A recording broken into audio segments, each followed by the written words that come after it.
Hi, Kelly Eckholt here to update you with the key events of the week. So this week I've got three key things to talk to you about. Firstly, we got an update of New Zealand migration data. Secondly, we had the US CPI, and finally we had the outcome of the all-important June FOMC meeting in the United States. With respect to that migration data, we saw a continuation of recent trends.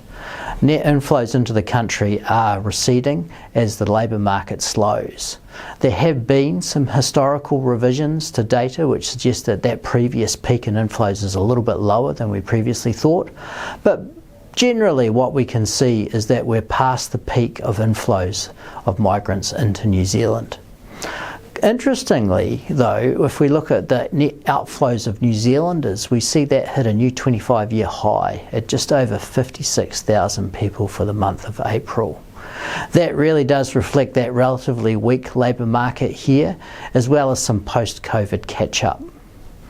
Looking at that US data, that US CPI, it came in quite a bit lower than market expectations, and that's raised hopes among many that there could be a reduction in US interest rates, perhaps as early as September this year.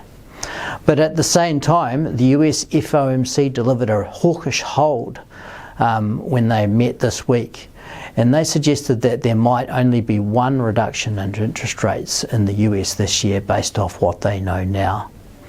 What that means is that future inflation data in the US is going to be critical in determining the extent and the timing of interest rate cuts that we see in the United States this year. I'll be back to update you again next week.